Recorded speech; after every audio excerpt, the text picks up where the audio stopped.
Hola a todos y comenzamos hoy un nuevo tema que sería el tema 9 titulado La Restauración.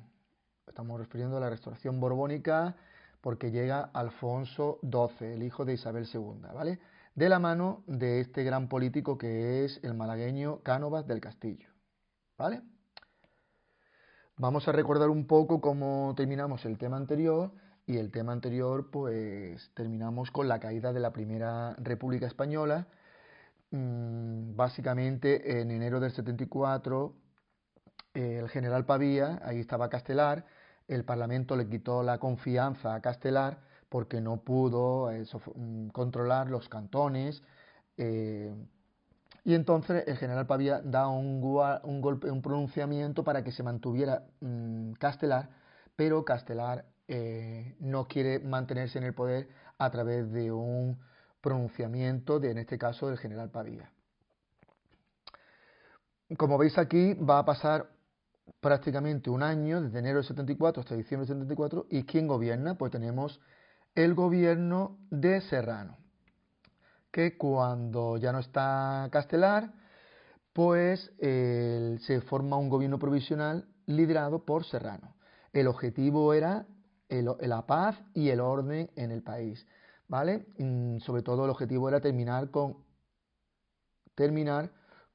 las guerras, en este caso la guerra cantonal, le quedaba el cantón de Cartagena, a la cual le va a poner fin el 12 de enero del 74 y para ello tuvo que tomar medidas excepcionales antidemocráticas como poner fin a los ayuntamientos que estaban gobernados por alcaldes republicanos. Se va a perseguir a los republicanos porque él considera en este momento que los republicanos son los que han causado todo este desorden, toda esta inestabilidad política que el país no podía mantener ya mucho más tiempo, porque estaba afectando a la economía, estaba afectando a la política y entonces se desmadró muchísimo la situación.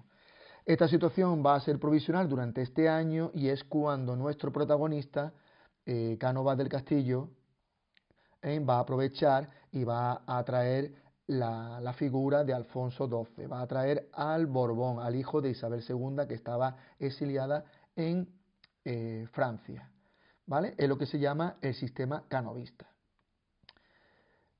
¿Qué hace Cánovas? Bueno, también decir que Cánovas estaba en contra de los pronunciamientos, pero precisamente el general Martínez Campos pues dio un pronunciamiento en Sagunto, en la zona del Levante español, y con este pronunciamiento trajo a Alfonso XII y con él se proclamó presidente del gobierno a Cánovas. Cánovas hizo 4 actuaciones principales para atraer al rey. Primero, ya lo vimos en el tema anterior, creó el partido alfonsino, ¿vale?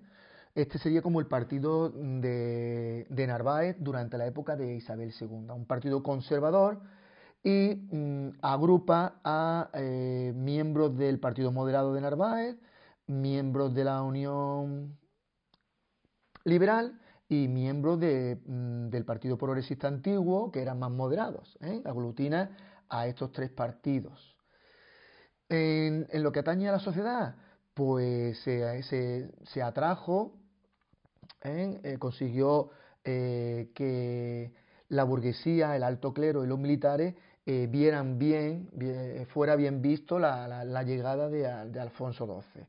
Todos estos 3 elementos de la sociedad, tanto la burguesía como el alto clero como los militares, estaban descontentos con la república.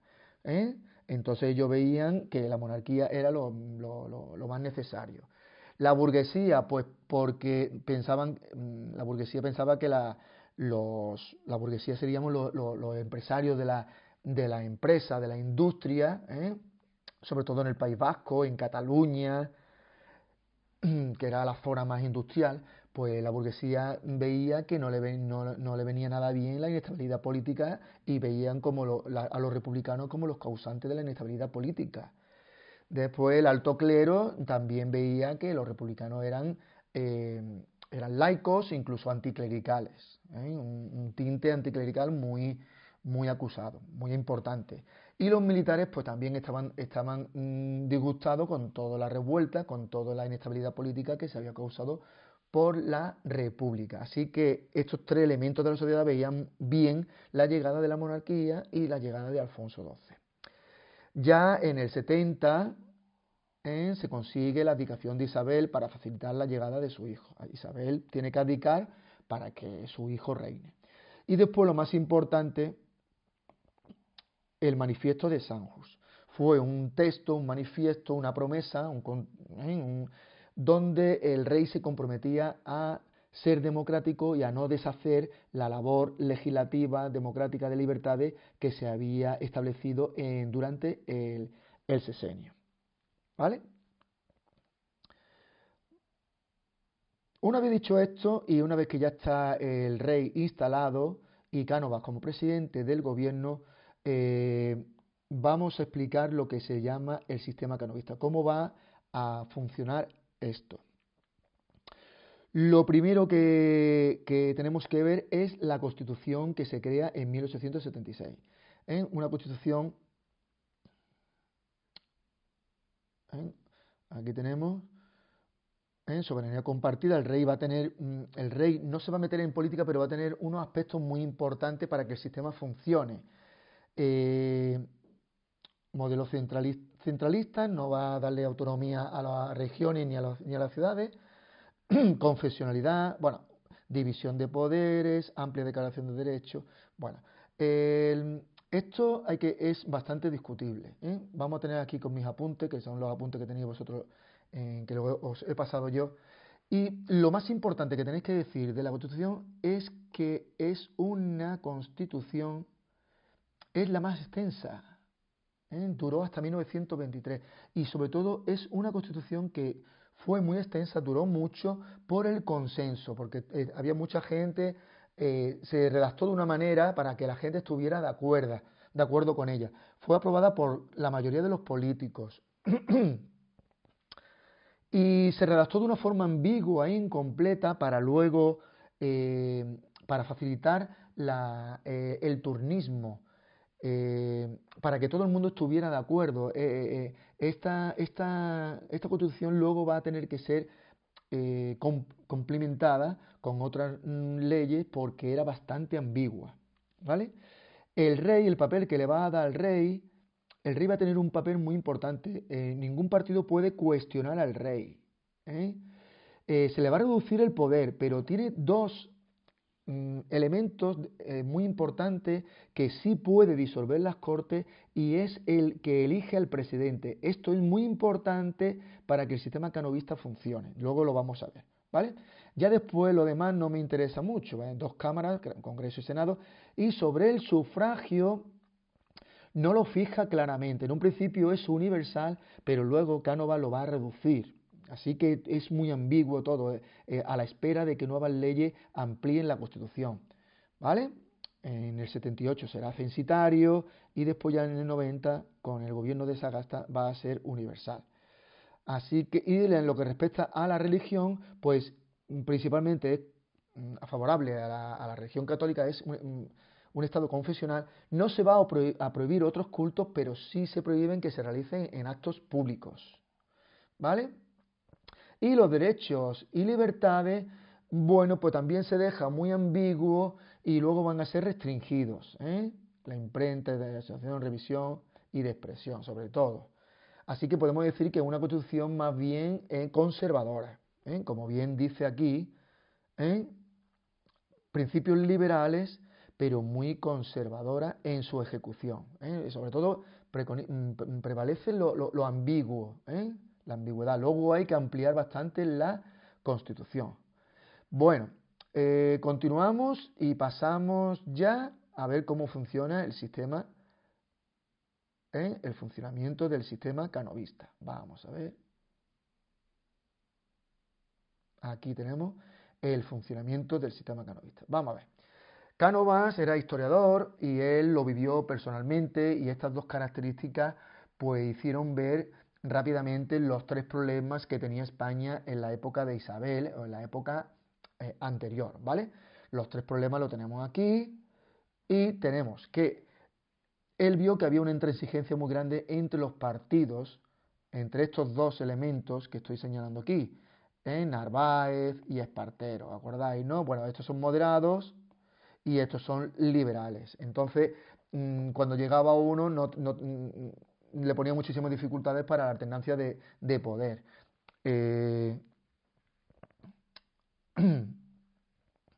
Y entonces era imposible, era muy difícil que los partidos se estuvieran alternando. Había mucho odio entre ellos, mucha intransigencia. Otro aspecto muy importante que le critica es la intervención de la reina, en este caso, en política y sobre todo lo poco preparada que estaba, las camarillas que tenía, la corrupción, ¿vale? Y otro problema también es la intervención del ejército, que continuamente hacía pronunciamientos y entraba en política, y eso había que acabar con estos tres elementos, ¿vale? ¿Soluciones que va a dar a esto? Soluciones. Pues en los dos partidos, como pues le va a facilitar el turnismo, un turnismo pactado, y sabe, un partido que está en la oposición sabe que dentro de un tiempo va a gobernar. Después, sobre la intervención del rey, el rey va a ser simplemente moderador. El papel que va a tener el rey es moderador. Perdón. Si es verdad que puede quitar el gobierno, pero ese poder que le da la Constitución es muy importante para el sistema. El rey es el que va a llamar al otro partido que está en la oposición para que forme gobierno. Esa potestad sí se la da la Constitución. Pero el rey no va a una vez que esté ya el gobierno establecido, no debe de intervenir en política, no debe de meterse mucho en política. Y lo que respecta al ejército, pues también no debe de intervenir. Para ello, el papel del rey es mimar al ejército, en tenerlo contento, por eso se le llama el rey soldado. Es como un rey soldado, un padrecito para los oficiales del ejército. El rey va a estar siempre atento a los militares, que no les falte nada, que estén contentos, para que no puedan intervenir en política. Una vez que tenemos esto, vamos a ver los elementos del sistema. Lo primero es el bipartidismo. Ya lo hemos dicho que son dos partidos que se van a alternar. Os voy a enseñar aquí esta foto. Aquí están los dos partidos, la alternancia de poder. Cánovas y Sagasta. Este es el conservador y este es el partido liberal. Vamos a ver. El bipartidismo, bueno, pues son dos partidos, conservador-liberal, se van a turnar, es una alternancia programada, y los otros partidos, estos dos partidos se llaman partidos dinásticos, porque son favorables a la monarquía de Alfonso XII. Mientras que el resto de partidos republicanos, nacionalistas, carlistas, socialistas, anarquistas, no son principalmente favorables a Alfonso XII, no son monárquicos, quitando los carlistas que tienen su pretendiente, su candidato, los otros partidos no son pro monarquía, ¿vale? Ver un poquito las características de cada uno. El Partido Conservador de Cánovas, pues le gusta el orden, los valores, la iglesia, la unidad, es centralista, el sufragio es más censitario, control de las libertades, es más tradicional, formado por, como hemos dicho antes, está formado por los antiguos moderados, por los antiguos elementos políticos de la Unión Liberal, por antiguos políticos de progresistas que eran moderados, progresistas moderados. Sociedad, ¿qué aspectos de la sociedad lo va a apoyar? Pues la alta burguesía, la aristocracia, el ejército, la iglesia, altos funcionarios, los que estaban en contra del desorden de la época anterior y son más bien conservadores, ¿vale? Mientras que los liberales de Sagasta, pues son, como su nombre dice, son más liberales, son más pro derechos individuales, es más laico, es menos centralizado, con más reformas, ¿vale? ¿Qué partidos, qué antiguos partidos se van a incluir en este partido? Pues los demócratas, los constitucionalistas, los antiguos radicales, parte de los republicanos, parte de los progresistas, más radicales. ¿Qué aspectos de la sociedad se van a incluir? Pues las clases media baja, la clase ilustrada, profesores, los funcionarios liberales como médicos, profesores, abogados y sobre todo en la ciudad, ¿eh? En la clase urbana es más proclive a un a mayores libertades y mayores derechos de las personas, ¿vale? Tenemos dos partidos entonces y los otros están fuera del sistema. Estos dos partidos se van a alternar. ¿Cómo? Pues esto es lo que se llama el turnismo. Va a haber un turnismo pactado y cómo, cuándo, ¿vale? Pues cada cierto tiempo, cada 4 años, o bien cuando haya un desgaste, le llega la hora. Entonces el rey llama a la oposición, muy importante, llama al jefe de la oposición para que forme gobierno. Se convocan nuevas elecciones para que el Parlamento, lo voy a dibujar aquí, el Parlamento es este semicírculo que vemos mucho en la tele, este Parlamento está lleno de elementos de un partido, pues ahora si hay un cambio de partido, hay que cambiar estos elementos que pertenecen a otro partido por elementos de el partido que va a entrar ahora, para que cuando se hagan leyes, todo este grupo del Parlamento vote las leyes que tu líder ha sacado. Espero que lo entendáis. Entonces le hace falta tener el Parlamento controlado, porque si no, las leyes salen del Parlamento, del Congreso y del Senado. ¿Cómo se consigue que se llene esto de elementos de tu partido? Pues con el fraude electoral, con el pucherazo. ¿Y cómo se hace esto? Pues el ministro da la orden al gobernador civil, el gobernador civil da la orden a los caciques y los caciques, pues una vez que ya están en el municipio, pues amenazan, coaccionan a los vecinos del pueblo para que voten a determinada candidatura, para que metan la papeleta del partido que se le ha marcado. Si antes estaba gobernando los conservadores y ahora tienen que salir los liberales, pues esas papeletas tienen que ser de los políticos liberales. Entonces la gente vota al que le ha dicho el cacique. ¿Vale? Mira, aquí vamos a ver algunas viñetas en caricaturas que salen en los periódicos, donde vemos, estas son caricaturas como aquí la papeleta la está introduciendo otra persona, porque realmente la introduce pero por orden de incluso se votaba con nombres de personas fallecidas, o se podía votar varias veces. Estas son las amenazas de los elementos del pueblo que obedecían a los caciques, y entonces se iban y amenazaban a los votantes para que votaran a determinada partido, porque pues esa era la orden que venía desde arriba. A cambio, los caciques pues tenían privilegios como buena relación con la administración, favores en la administración, etcétera, etcétera, etcétera. ¿Vale? Entonces vamos a ver aquí, ya tenemos aquí cómo funciona el turnismo. Y vamos a ver, si esto no funcionaba, pues incluso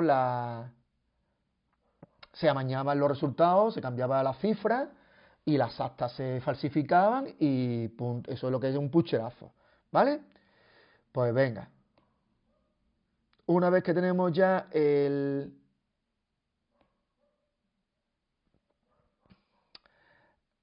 turnismo, pues vamos a ver ahora los distintos gobiernos que ha habido con Alfonso XII.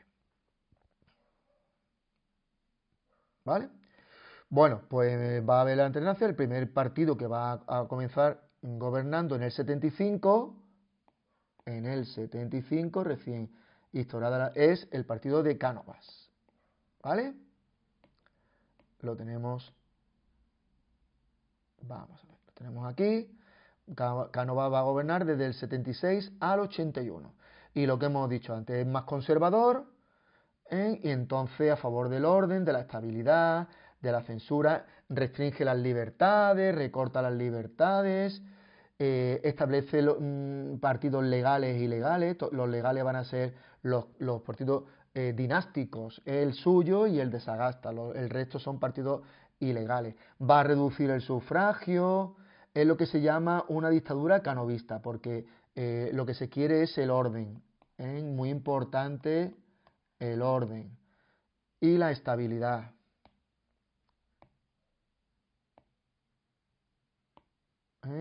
La estabilidad, estabilidad. Bueno, vosotros ya lo ponéis.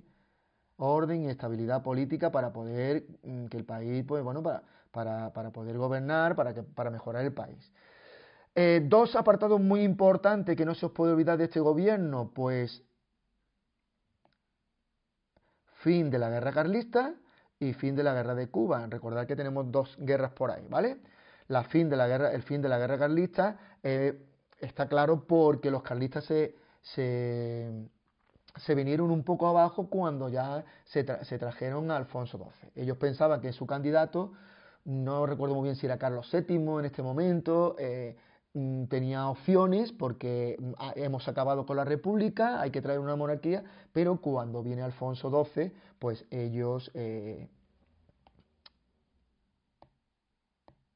pues no pierden toda la esperanza, ¿no? Ya se trae a Alfonso XII y ya ellos pierden toda la esperanza. Después, la acción del general más importante en este momento, que es Martínez Campos, una acción contundente, e incluso Alfonso también estuvo batallando en el frente de la batalla, por así decirlo, valga la redundancia, y se le llama Alfonso el Pacificador. Total, que se vence a los carlistas, se suprimen los privilegios que se llaman fueros, recordadlo, ciertos privilegios que tenían ellos desde 1700 por haber apoyado a Felipe V, y esto viene ya muchísimo antes de la Edad Media, ¿eh?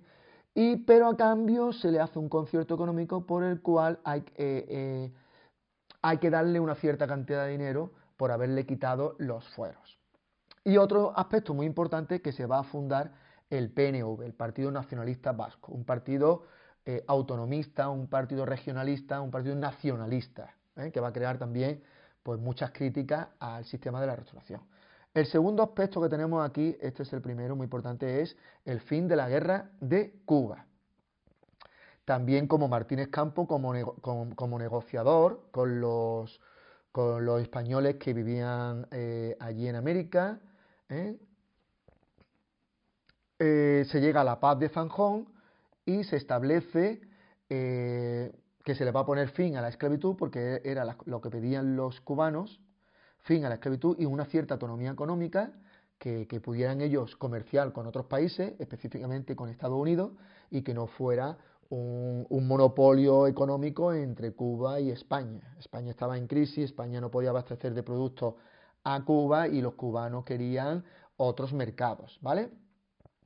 Sobre la esclavitud, pues decir que fue difícil, se le prometió, pero hasta el 88, 10 años va a tardar en conseguir el, el terminar con la esclavitud.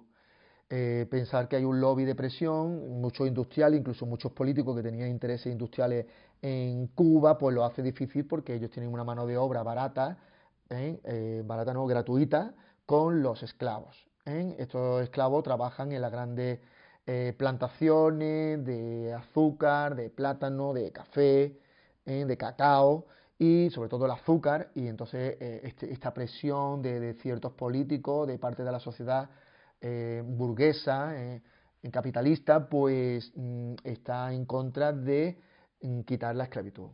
Finalmente, en 1880 comienza el proceso que va a terminar en 1888 y se va a terminar con la esclavitud. Pero claro, luego va a venir ya la guerra definitiva en el 98, va a venir la guerra definitiva por la cual va a conseguir la independencia Cuba, Puerto Rico y Filipinas, la independencia de España. Es lo que se le llama el desastre del 98, que va a tener unas repercusiones muy importantes en este tema al final. Bueno, Y ya después tenemos también el gobierno de Sagasta hasta el 84. De aquí no lo veo tan importante. Ya sabemos que Sagasta pertenece al Partido Liberal, pues va a ampliar las libertades de prensa, cátedra, no es tan importante. Va a utilizar manifestaciones, va a hacer una amnistía de políticos que estaban en las cárceles del periodo anterior. Amnistía es que tú sacas de la cárcel a presos, ¿vale? General, de una forma general. Normalmente son presos políticos de la etapa anterior, que los metió Cánovas por la dictadura canovista, por la dureza, digamos, para establecer el orden, y entonces Sagasta establece la amnistía. No sé si tengo por aquí alguna fotito. No, no, vamos a ver. Yo creo que no tenemos. Bueno, ¿qué ocurre ahora? Ahora viene un problema y es que el rey, un contratiempo, el rey muere en el 85, muere en el 85 víctima de la tuberculosis. El rey dura muy poco, gobernó desde el 75, 76, 10 años estuvo gobernando Alfonso XII y ahora tenemos un problema porque hay un miedo a que vuelvan los carlistas a, a levantarse, a que vuelvan los republicanos a levantarse también, porque no hemos quedado sin rey. La esposa de Alfonso XII está embarazada, va a tener un varón, pero no se sabe en este momento, está embarazada, y ocurre lo que llamamos el pacto del Pardo. A ver dónde lo tengo por aquí. Perdón, vamos a ver, aquí debe de estar, ¿vale? Es lo que se llama el pacto del Pardo, porque ante este problema que se ha muerto el rey, pues va a ocupar el trono la María Cristina de Habsburgo. María Cristina de Habsburgo, la esposa viuda, va a ocupar el trono que ha dejado Alfonso XII, ¿vale? Y entonces el pacto del Pardo no es ni más ni menos que un pacto entre los dos partidos, Cánovas y Sagasta, en mantener a toda costa el turnismo, ¿vale? Aquí en este momento le tocaría de gobernar a, estamos en el 85, le tocaría de gobernar a Cánovas, pero Cánovas hace un gesto viendo que él es más conservador, viendo que se pueden levantar los republicanos y miedo a los republicanos, pues él cede el gobierno a Sagasta y Sagasta va a formar lo que se llama el gobierno largo de 5 años de Sagasta y donde hace una gran labor jurídica, legislativa, con la ley de asociaciones, la ley de jurado, del juicio con jurado, elimina la esclavitud en Cuba en el 88, la ley del Código Civil, aumenta el sufragio universal, o sea que hace una amplia labor legislativa, ¿vale? En este momento, con la ley de asociaciones, pues se crea la UGT, que es el sindicato, Unión General de Trabajadores, el sindicato del partido del PSOE, ¿vale? Pues en este periodo simplemente decir eso, estamos ya, es el periodo de la regencia de María Cristina, de Habsburgo, ¿eh? Y ya nos queda, por último, vamos a ver, aquí tenemos a la reina, desde el 1885, que está embarazada, nace su hijo, es un hijo varón, y en 1902 Alfonso XIII tiene 16 años y comienza a reinar. Hasta entonces está María Cristina de Habsburgo. A la pobre esta pues le ocurre el desastre del 98. Muy importante, el desastre del 98 le ocurre durante la regencia de María Cristina. Esto es una caricatura del Partido Liberal, de Sagasta, sufragio universal de su política, abolición de la esclavitud, son las grandes medidas que tomó Sagasta en el gobierno largo de Sagasta, gobierno largo del 85 al 90. Y ya nos vamos al final, la crisis de la Restauración. Ya estamos terminando el tema y para esto pues hay unos cuantos puntos que tenemos que ver para ver cómo este sistema va a ir cayendo. Pues mirar, es un sistema que duró hasta el 23, pero claro, ya a partir del 98 va a dar signos de agotamiento y que no funciona, no se puede mantener tanto tiempo porque la sociedad va evolucionando, los políticos quieren intervenir, hay grupos, hay partidos políticos que no son dejados de intervenir en el sistema, se van a ir alterando, van a ir exigiendo una participación y este sistema canovista pues va a ir, digamos, va a ir dando síntomas de cansancio. Pues bueno, vamos a ver los factores que ponen en crisis la restauración. Fijaros, yo empezaría, por ejemplo, bueno, venga, vamos a llevar este mismo orden. Aquí tenemos que los líderes mueren. Los líderes de los partidos dinásticos mueren. Cánovas es asesinado en el 97 y Sagasta muere en 1903. Son líderes muy importantes con mucha personalidad y al faltar ellos el partido se divide en tendencia, ya no hay esa unidad en los partidos dinásticos. Entonces el sistema lo nota muchísimo, ¿vale? Y es un elemento para que el sistema caiga, ¿eh?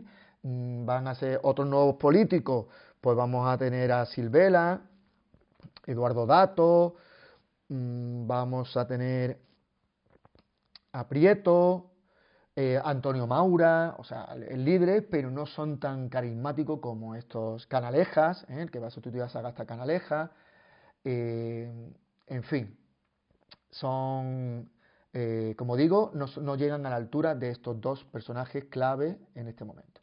Y este es muy importante, este que voy a señalar yo aquí ahora es muy importante, que es la crisis del 98. España pierde las últimas colonias, Cuba, Puerto Rico y Filipinas. Y esta es una guerra que comenzó en 1898, aquí tengo imágenes, y es lo que se llama el desastre del 98.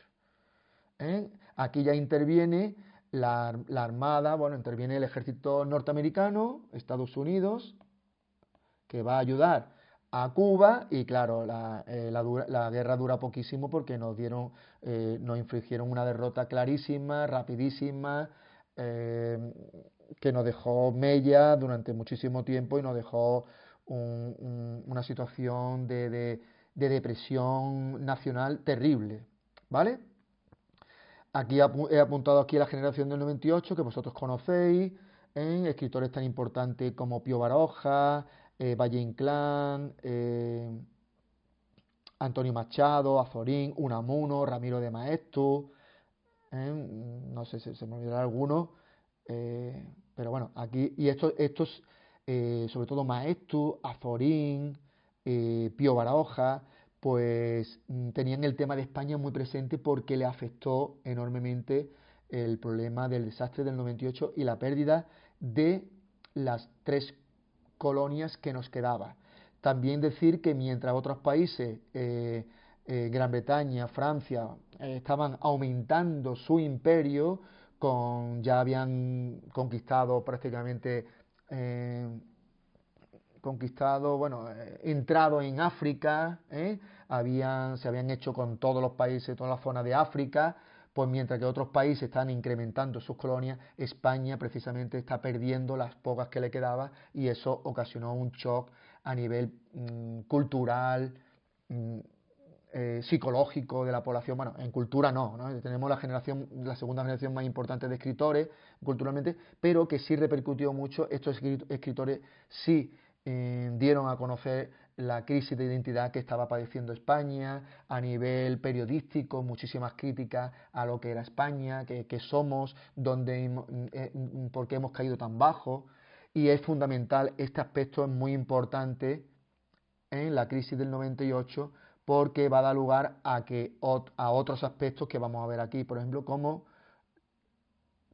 los nacionalismos, los republicanos, la crisis del ejército, todo esto va a afectar a los otros.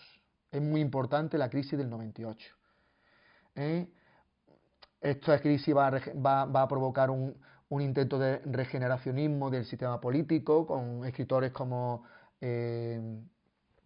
los que he citado del 98. Gracias a esto va a dar un lugar a un resurgimiento del nacionalismo catalán y vasco, va a dar lugar a un aumento de los republicanos, como os he dicho antes, ¿no? Que este elemento de la crisis del 98 va a repercutir en otros elementos que vamos a ver ahora.